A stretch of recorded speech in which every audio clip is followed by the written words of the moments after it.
Hello दोस्तों, इस वाले वीडियो में हम प्रश्नावली 10.4 भाग 2 में बाकी बचे हुए प्रश्नों को हल करेंगे। तो इसके पहले वाले वीडियो में मैंने बाकी के प्रश्नों को हल कराया। आप लोगों को लिंक जो है वो डिस्क्रिप्शन में मिल जाएगा, तो आप लोग चेक कर सकते हैं। तो चलिए प्रश्न संख्या 11 से शुरू करते हैं। प्रश्न संख्या 11 जो कि दिया है, दी गई आकृति में ABCD एक समांतर चतुर्भुज है। ए, बी और सी से जाने वाला वृत्त CD को बढ़ाने पर E पर मिलता है, तब सिद्ध कीजिए कि AD बराबर AE। अब इसका सबसे पहले तो हम चित्र बनाएंगे। इस प्रकार से एक वृत्त दिया है और ये है, इस प्रकार से बना है। ये हो गया EDC और ये हो गया AB। अब देखिए हमें ज्ञात क्या करना है। AE बराबर AD।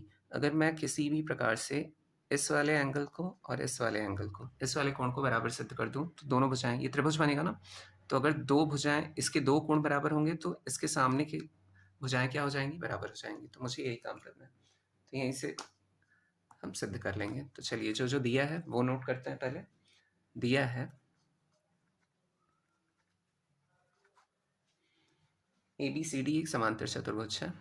ABCD एक, अब इसके अंदर जो ये है ना समांतर चतुर्भुज है, ठीक है।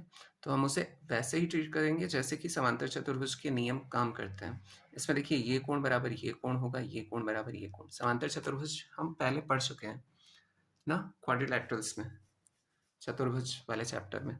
तो उसमें समांतर चतुर्भुज के सम्मुख कोण क्या होते हैं, बराबर होते हैं। ये पढ़ा है, तो यही यहाँ काम आने वाला है हमें, ठीक। तो चलिए ABCD एक समांतर चतुर्भुज है।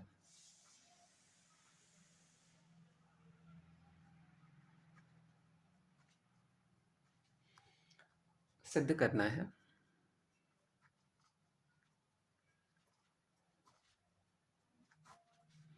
AD बराबर AE। अब इसे करते हैं हम हल।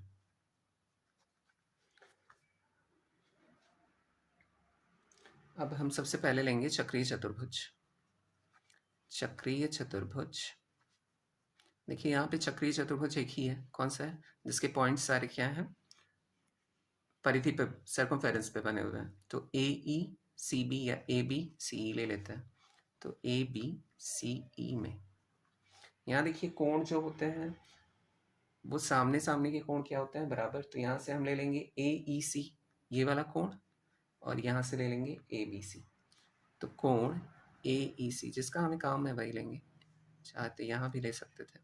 तो AEC प्लस कोण, चक्रीय चतुर्भुज के सम्मुख कोणों का योग कितना होता है, 180 अंश। इसके पहले वाले वीडियो में मैं आप लोगों को बता चुका हूँ। और कोण ABC बराबर 180 अंश। इसका रीजन आप लिख सकते हैं कि चक्रीय चतुर्भुज के सम्मुख कोणों का योग, चक्रीय चतुर्भुज। और चक्रीय चतुर्भुज क्या होता है ये भी आप लोगों को पहले वाले वीडियो में बता चुका हूँ कि अगर सारे पॉइंट्स क्या होते हैं, केंद्र पे होते हैं इसके, चतुर्भुज के किसी के केंद्र, सॉरी सर्कमफेरेंस पे होते हैं, परिधि पे होते हैं, तो वो चतुर्भुज क्या होता है, चक्रीय चतुर्भुज कहलाता है। तो चक्रीय चतुर्भुज के सम्मुख कोण, सम्मुख कोणों का योग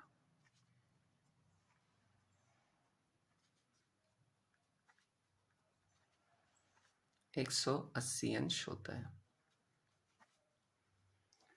इतना हो गया। अब यहाँ पर एक और बात देखते हैं। देखिए ये जो रेखा गई है वो सरल रेखा है, ठीक है। तो यहाँ जो कोण बनेगा, और इसे अगर प्लस करूँ मैं दोनों को, मतलब कोण EDC EDA प्लस कोण ADC बराबर कितना होगा, 180 अंश। रैखिक युग्म या लीनियर पेयर इसे बोलते हैं। तो यहाँ से हम लिख सकते हैं, और कोण EDA प्लस कोण ADC बराबर 180 अंश, और ये होता है रैखिक युग्म। इन दोनों को प्लस करने पे हमें कितना मिलेगा, 180 अंश। तथा एक और बात यहाँ देख लेते हैं, कोण ADC बराबर कोण ABC। अब ये क्यों होगा, कोण ADC बराबर कोण ABC। अब अगर ये समांतर चतुर्भुज है तो इसके सम्मुख कोण क्या हो जाएंगे? बराबर होंगे। ठीक, तो यही लिखेंगे हम कि समांतर चतुर्भुज के सम्मुख कोण परस्पर बराबर होते हैं। समांतर चतुर्भुज के सम्मुख कोण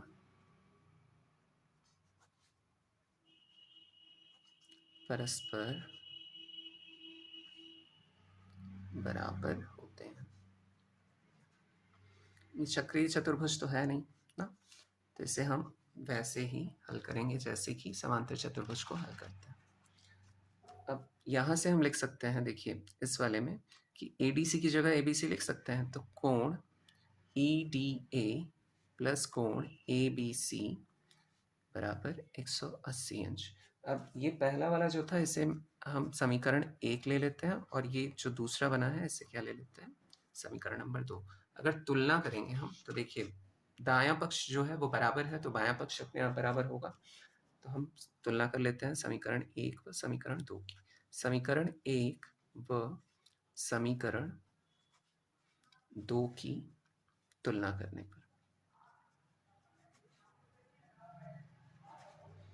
अगर दायां पक्ष बराबर तो बायां पक्ष बराबर लिख देंगे। तो यहाँ से लिख सकते हैं हम समीकरण 1 से कि कोण AEC प्लस कोण ABC बराबर कोण EDA प्लस कोण ABC। अब देखिए दोनों पक्षों में क्या है? ABC है, तो इससे ये कैंसिल हो जाएगा। तो हम लिख सकते हैं कि कोण AEC बराबर कोण EDA। अब इसमें देख लीजिए, अगर कोण AEC बराबर किसके है? कोण EDA के। ये वाला कोण जो है, ये वाला कोण इसके बराबर है ना, तो ये दोनों भुजा क्या हो जाएंगी? बराबर हो जाएंगी। हम यहाँ से इसलिए लिख सकते हैं कि भुजा AD बराबर AE, और यही हमें सिद्ध करना था। इति सिद्धम। अब चलिए ये वाला प्रश्न हल हो गया। अब बढ़ते हैं अगले प्रश्न की तरफ, जो कि है 12वां प्रश्न दिया है। दी गई आकृति में P तथा Q दो वृत्तों के केंद्र हैं जो कि परस्पर B तथा C पर प्रतिच्छेद करते हैं, तथा ACD एक सरल रेखा है। तब x, y और z के मान ज्ञात कीजिए। चलिए इसका देखिए, जो प्रश्न बहुत ज़्यादा कठिन लगता है वो प्रश्न, मतलब दिखने में बहुत ज़्यादा कठिन लगता है, वो प्रश्न उतनी ही सरलता से हल होता है। बस ध्यान देने की ज़रूरत होती है। दो वृत्त दिए हैं इस प्रकार से, और ये है एक जीवा, कॉमन जीवा है, मतलब इसमें भी है इसमें भी। और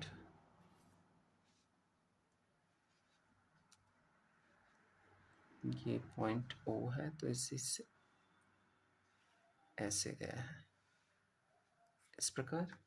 और ये कोण जो है वो 150 डिग्री दिया है, और ये पूरा कोण जो है वो x है। और यहाँ पर भी एक दिया है, तो यहाँ पे इस प्रकार से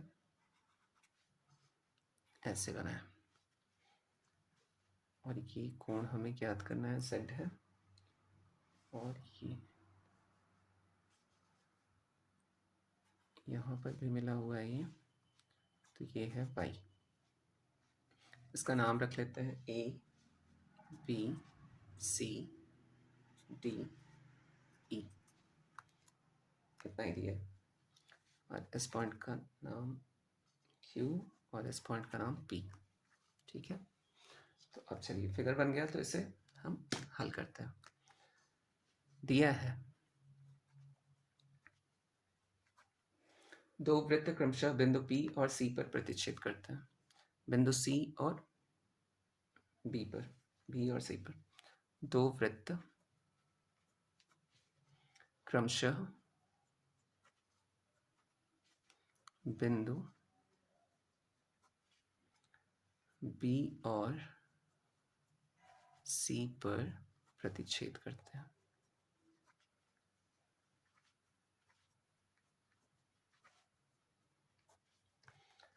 P P और Q केंद्र हैं,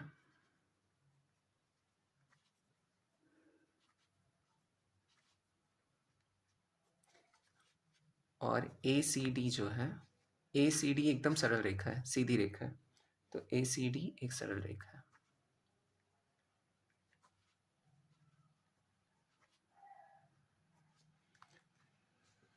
और भी दिया है कि कोण APB बराबर 150 अंश, इतना सब कुछ दिया है। अब ज्ञात क्या करना है हमें? ज्ञात करना है x, y और z का मान। जितना बड़ा प्रश्न दिया है उतना ही बड़ा करके इससे सॉल्व करते हैं, ठीक है? उतने ही नंबर भी मिलेंगे फिर। तो अब करते हैं इसे हल। देखिए यहाँ कोण ACB बराबर हाफ कोण APB होगा। ये क्यों होगा? देखिए ACB, यहाँ जो, अगर इस पॉइंट को मैं धीरे से यहाँ से मिला दूँ ऐसे, या ना भी मिलाएंगे तब भी चलेगा, क्योंकि केंद्र पे वो नीचे की तरफ कोण बन रहा है ना। तो ये वाला जो कोण होगा वो इस वाले कोण का कितना होगा? दूना होगा, मतलब दूना है तो ये तो आधा ही होगा ना। तो इसे हम लिख सकते हैं मध्य कोण प्रमेय से, मध्य कोण प्रमेय से। ये हो गया। अब यहाँ ACB बराबर कितना दिया है? x बराबर हो जाएगा हाफ, और APB बराबर कितना दिया है? 150। तो x बराबर कितना आ जाएगा? 75 डिग्री। अब हम आगे लेंगे ACD जो है वो सरल रेखा है, चूंकि ACD एक सरल रेखा है,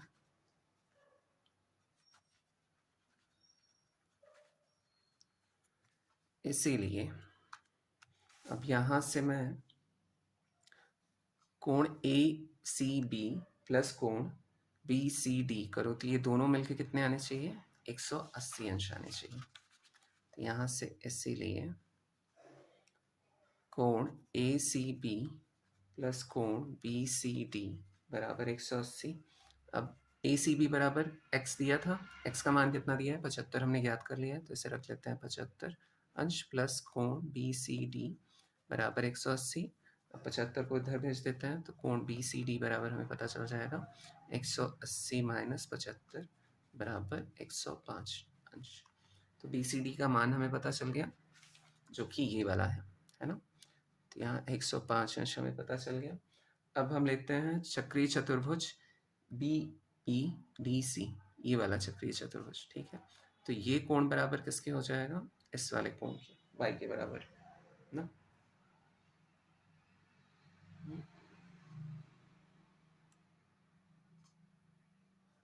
BECD लेना है हमें, तो नहीं सॉरी 105 ये पता चला है। तो एक मिनट, चलिए हल करते हैं फिर। तो यहाँ अब चक्रीय चतुर्भुज BEDC में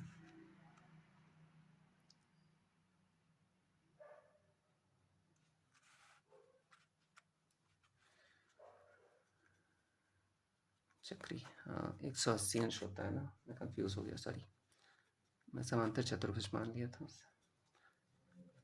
चक्रीय चतुर्भुज BEDC में, अब अगर चक्रीय चतुर्भुज ये लेता हूँ मैं, तो BEDC में, तो ये देखिए ये वाला कोण और y वाला कोण जोड़ के कितना आना चाहिए? 180 अंश, हमें पता है इसके बारे में। तो चक्रीय चतुर्भुज में अगर सम्मुख कोणों को जोड़ते हैं तो कितना आता है? 180 अंश। तो यही लगाएंगे। तो कोण BCD प्लस कोण BED बराबर 180 अंश। अब यहाँ BCD का हमने मान ज्ञात कर लिया है, कितना है? 105, और BD बराबर क्या दिया है? y बराबर 180 अंश। अब 105 को इधर भेजते हैं तो y बराबर कितना आ जाएगा? 180 माइनस 105 बराबर 75 डिग्री, ठीक है।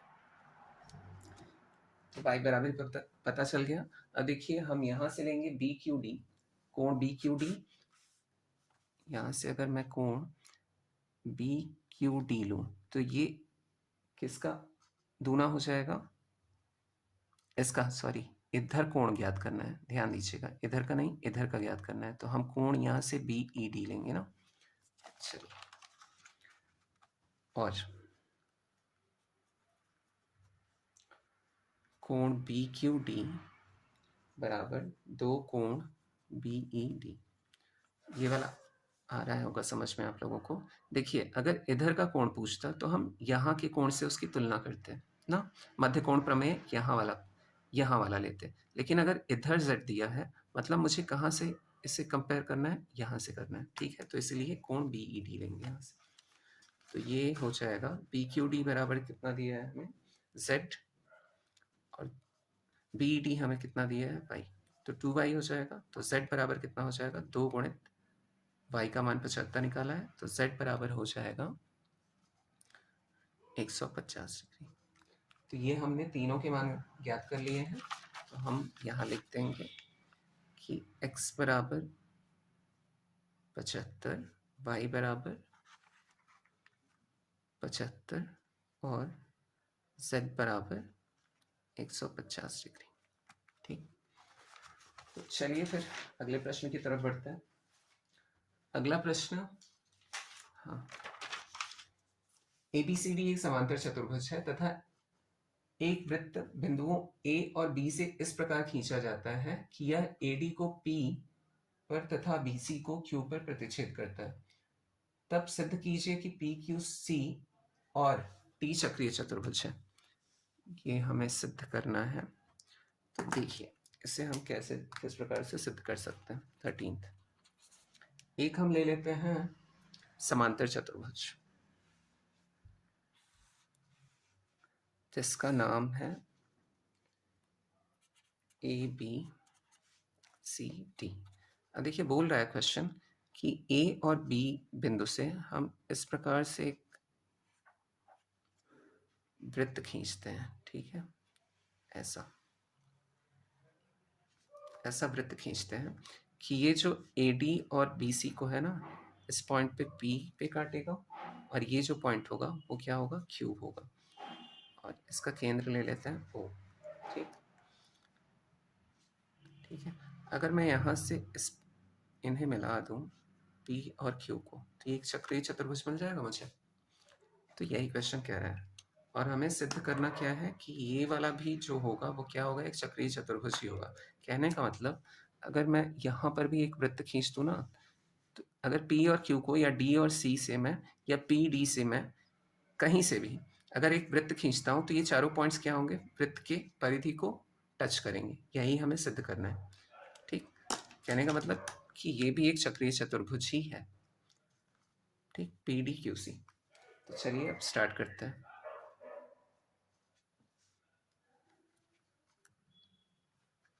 दिया है, अब वही नोट कर लेते हैं जो जो दिया है। ABCD एक समांतर चतुर्भुज है। ABCD एक समांतर चतुर्भुज है और एक वृत्त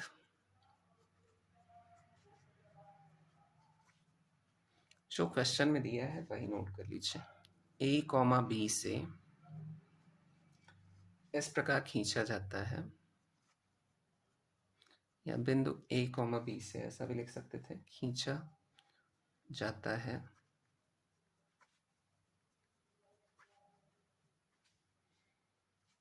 कि यह AD को P तथा BC को Q बिंदु पर काटता है, बिंदु पर प्रतिच्छेद करता है या काटता है। इतना लिख लिया जो दिया है हमें। अब इसे डायरेक्ट हम हल करते हैं। हल, बिंदु P से एक रेखा बिंदु Q तक खींचा। देखिए, पहले इससे ड्रॉ, मतलब जो ड्रॉ किया है उससे लिख लेते हैं। बिंदु P से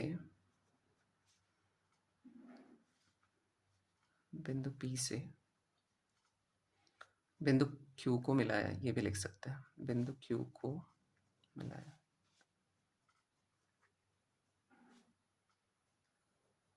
यहाँ स्टार्ट में लिख सकते हैं एक रेखा द्वारा बिंदु P से बिंदु Q को मिलाया। ठीक है, तो चलिए, चूंकि ABCD एक समांतर चतुर्भुज है, ये पूरा जो है वो क्या है, समांतर चतुर्भुज है ना, दिया है चतुर्भुज है, इसीलिए कोण ABC बराबर हम लिख सकते हैं कोण ABC बराबर कोण ADC। समांतर चतुर्भुज के सम्मुख कोण परस्पर बराबर होते हैं, ये कोण बराबर इसके, ये कोण बराबर इसके। तो यहाँ लिख लेंगे समांतर चतुर्भुज के सम्मुख कोण परस्पर बराबर होता है। देखिए ये क्लास 9th का क्वेश्चन है, इसलिए ना इसे अलग ढंग से प्रूव कर रहा हूँ, वरना अगर क्लास 10th में भी सेम अगर आता है, ऐसा क्वेश्चन सेम है, तो मैं दूसरे तरीके से इसे हल कर सकता था। यहाँ इसका बहिष्कोण मतलब चक्रीय चतुर्भुज का बहिष्कोण लेके इसे सिद्ध कर सकता था मैं। ठीक है, तो अब क्लास 9th में बहिष्कोण के बारे में बताया नहीं है चक्रीय चतुर्भुज के, इसलिए इस तरीके से सिद्ध कर रहा हूँ। तो समांतर चतुर्भुज के सम्मुख कोण परस्पर बराबर होते हैं,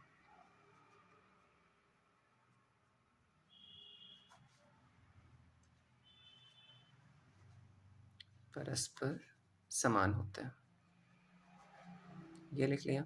अब यहाँ से एक पॉइंट और हम देख सकते हैं कि ABC, देखिए कोण ABC को मैं कोण ABQ लिख सकता हूँ, बिल्कुल लिख सकता हूँ।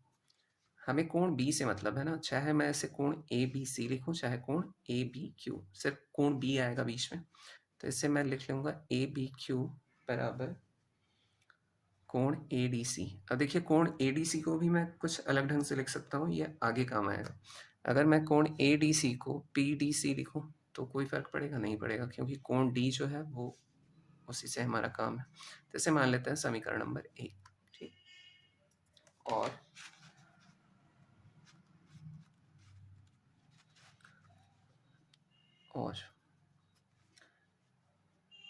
वृत्त में बिंदु AB QP मिलकर एक चक्रीय चतुर्भुज बना रहे हैं। एक हमने स्टार्टिंग में ही देखा, चक्रीय चतुर्भुज का निर्माण करता है।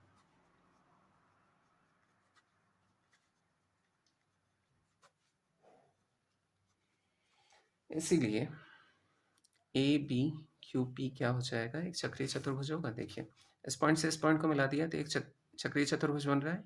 सारे पॉइंट्स किस पे, वृत्त पे ही काट रहे हैं, मतलब वृत्त पे है, तो इसलिए एक चक्रीय चतुर्भुज है। तो ABQP एक चक्रीय चतुर्भुज है।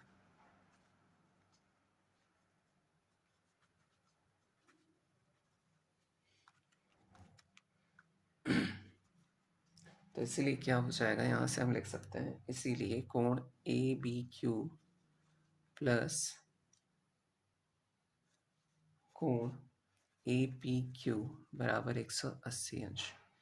देखिए सामने के चक्रीय चतुर्भुज के सम्मुख कोणों का योग 180 अंश होता है, उसी को लेके ABQ और APQ, ये वाला कोण और ये वाला कोण, अगर ये वाला कोण और ये वाले कोण को मैं जोड़ूंगा तो 180 अंश आ जाएगा।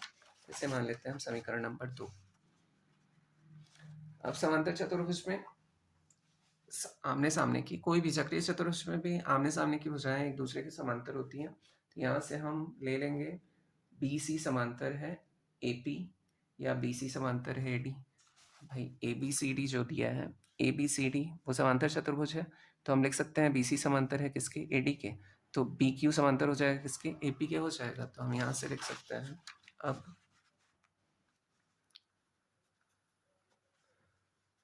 BC समांतर AP, AD लिख लेते हैं, ज़्यादा सही रहेगा। और PQ प्रतिच्छेदी रेखा है, PQ जो है ये इसके समांतर है और ये जो है वो प्रतिच्छेदी रेखा है। ठीक है, PQ और PQ प्रतिच्छेदी रेखा है तब लिख सकते हैं कोण APQ बराबर कोण PQC। ये हो जाएगा एकांतर अंतःकोण, एकांतर अंतःकोण। ऐसे मान लेते हैं हम समीकरण नंबर 3। देखिए APQ बराबर PQC, ये वाला कोण और ये वाला कोण। देखिए यहाँ भी बहिष्कोण वाला मामला आ गया ना, इसे स्टार्टिंग में ही लेके इसे प्रूव कर सकते थे और ये थोड़ा शॉर्ट हो जाता, मतलब बहुत शॉर्ट में ये हल हो जाता क्वेश्चन, लेकिन क्लास 9th में दिया नहीं है इसलिए। तो ये दोनों हो जाएंगे एकांतर अंतःकोण। जब दो समांतर रेखाओं को एक तिर्यक रेखा काटती है तो ये वाला कोण और ये वाला कोण क्या कहलाता है? एकांतर अंतःकोण कहलाता है, और ये दोनों बराबर होते हैं। ये हो गया। अब हम लिख सकते हैं समीकरण 1, 2 और 3 से। समीकरण 1, 2 व 3 की तुलना करते हैं। तो यहाँ से हम ABQ जहाँ है वहाँ पे हम ADC लिख सकते हैं, और जहाँ पे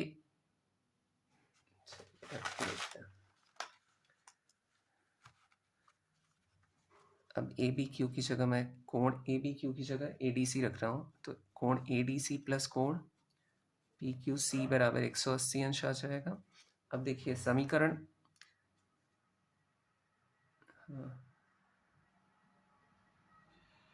और ADC की जगह मैं क्या लिख सकता हूँ?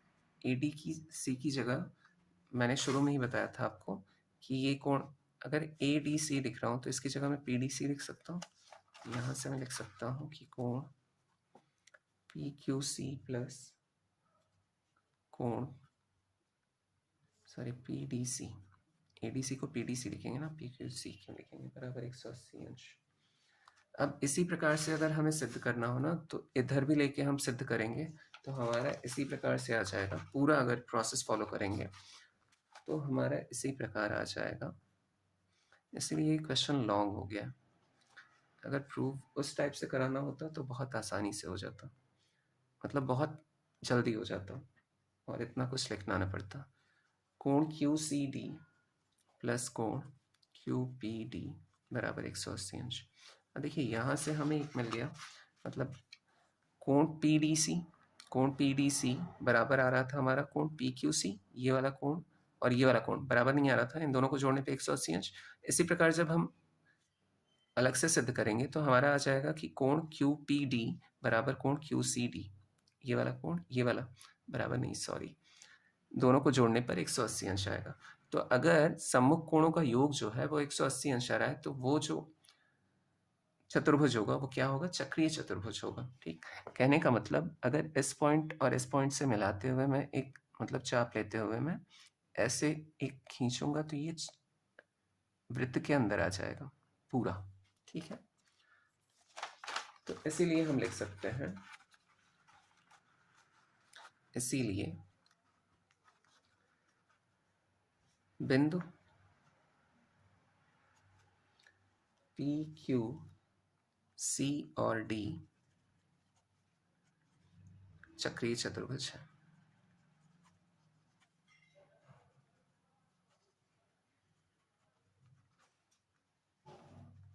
और यही हमें सिद्ध करना था। अब चलिए इसके लास्ट वाले क्वेश्चन की तरफ बढ़ते हैं, लास्ट एंड लीस्ट। अब इसे मैंने सरल तरीके से हल किया है, इसे भी 2-3 तरीके से हल किया जा सकता है। 14वां, दी गई आकृति में AB तथा CD वृत्त की दो जीवाएं एक दूसरे को बिंदु E पर प्रतिच्छेद करती हैं, तब सिद्ध कीजिए कि कोण AEC बराबर हाफ चाप CXA द्वारा केंद्र पर अंतरित कोण प्लस चाप DYB द्वारा केंद्र पर अंतरित कोण। पहले चित्र बनाते हैं फिर बताते हैं कि चाप द्वारा अंतरित कोण क्या बन रहा है यहाँ पे। तो 14वां प्रश्न है, एक दिया हुआ वृत्त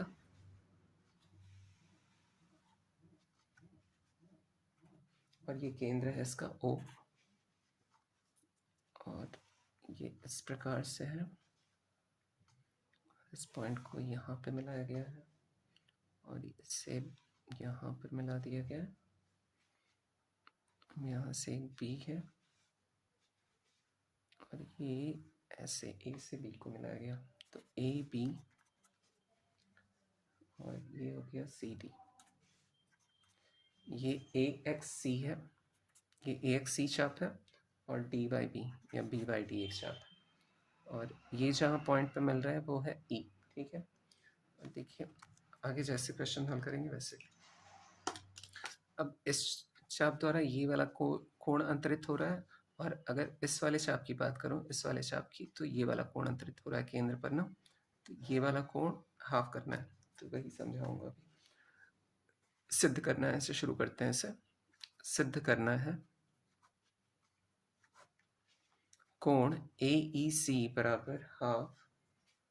देखिए यहाँ पर कोण जब हम लेंगे चाप द्वारा, जो चाप दिया गया है उसके द्वारा अंतरित कोण, तो अगर ए एक्स सी का मैं चाप लूँ, मतलब केंद्र पर जो कोण अंतरित कर रहा है वो कौन सा है, ए ओ सी, तो यहाँ लिख लूंगा ए ओ सी प्लस, और फिर बोल रहा है कि चाप डी बाई बी द्वारा जो केंद्र पर अंतरित कोण कर रहा है वो क्या है, बी ओ डी, या लिख सकता हूँ डी ओ बी, तो ऐसे लिख लेता हूँ मैं डी ओ बी। तो यही हमें सिद्ध करना है। ठीक है, अब करते हैं इसे हल।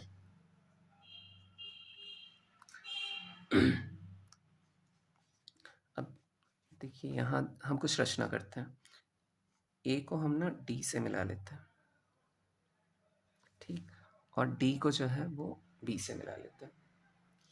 तो यहाँ हम लिखेंगे एक रेखा द्वारा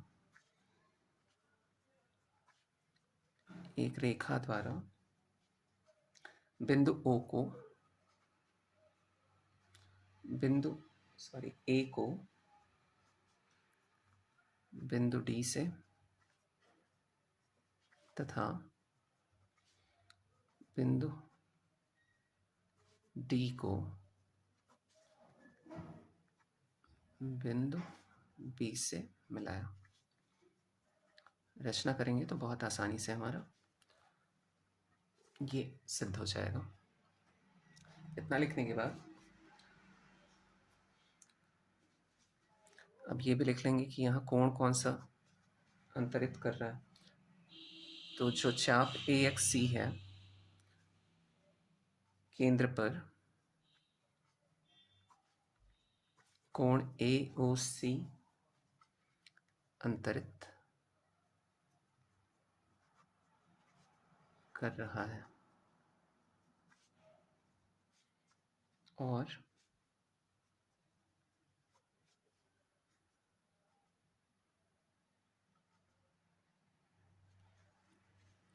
कोण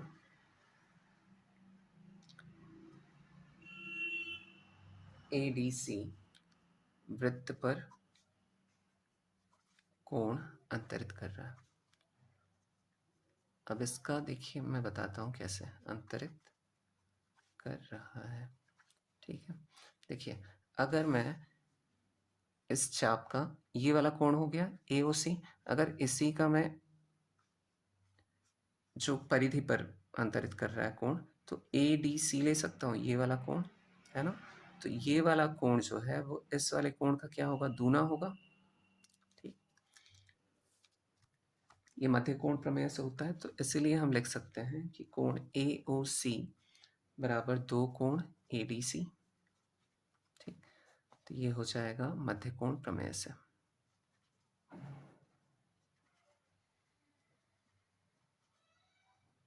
इतना हो गया, तो इसीलिए हम लिख सकते हैं कि कोण ए डी सी बराबर हाफ कोण ए ओ सी।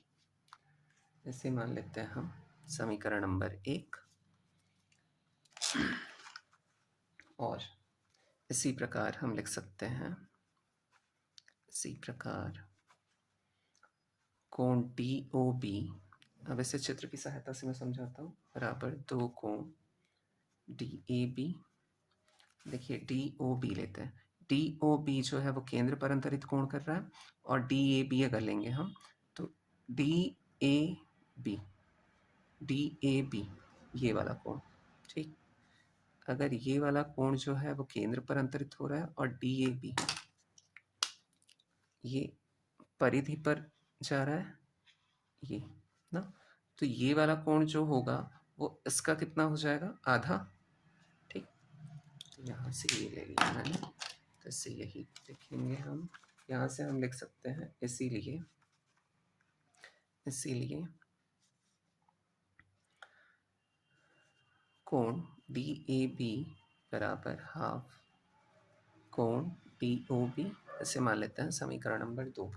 अब हम बहिष्कोण का यूज करेंगे, त्रिभुज के बहिष्कोण का यूज। अब वो कैसे यूज करता हूँ, चलिए अब त्रिभुज लेते हैं हम। अब त्रिभुज ADE में देखिए ADE, यहाँ से अगर ये वाला मैं त्रिभुज ले लो, इस वाले को, देख रहे हैं ADE। अब यहाँ देखिए अगर ADE लेता हूँ तो यहाँ कोण जो है ना AEC बहिष्कोण बनेगा। AEC ये वाला कोण जो है वो बहिष्कोण बनेगा, और बहिष्कोण जो होता है त्रिभुज का बहिष्कोण वो अपने सामने वाले दो कोणों के योग के बराबर होता है। मतलब इस वाले और इस वाले कोण के योग के बराबर ये बहिष्कोण होगा। इसी की सहायता से बहुत आसानी से इसे प्रूव कर सकते हैं। यहाँ ले लेंगे कोण AEC बराबर कोण ADC प्लस कोण DAB, ये होता है त्रिभुज का बहिष्कोण। बहिष्कोण जो होता है वो अपने सामने वाली दो कोणों के योग के बराबर होता है। इसे ले लेते हैं समीकरण नंबर 3। अब समीकरण 1, 2 व 3 की 3 से समीकरण 1, 2 और 3 से। अब देखिए यहाँ से हम ADC की जगह कितना रख सकते हैं, हाफ AOC, और DAB की जगह क्या रख सकते हैं, हाफ DOB। तो यही रख देते हैं। तो कोण AEC बराबर हाफ कोण AOC प्लस हाफ कोण DOB। अब यहाँ से अगर हाफ को कॉमन ले लिया मैंने, तो कोण AEC बराबर जाएगा half angle AOC plus angle DOB, और यही हमें सिद्ध करना था। ये हो गया इति सिद्धम। इसे कई और तरीके से भी हल कर सकते हैं, ज़रूरी नहीं है मेरा ही तरीका। तो मैंने अपने तरीके से शॉर्ट में इसे हल किया। तो चलिए ये जो प्रश्नावली है वो समाप्त हो गई है। तो ये पूरी प्रश्नावली मतलब पूरा एक्सरसाइज चैप्टर जो है वो समाप्त हो गया। तो नेक्स्ट वीडियो फिर में मैं चैप्टर नंबर 1 से शुरू करूँगा, वरना आप लोगों को जो एक्सरसाइज चाहिए वो आप लोग कमेंट करके बता सकते हैं, तो उसी एक्सरसाइज से मैं स्टार्ट करूँगा। तो फिर मिलते हैं नेक्स्ट वीडियो में। Thanks for watching video, take care, bye bye.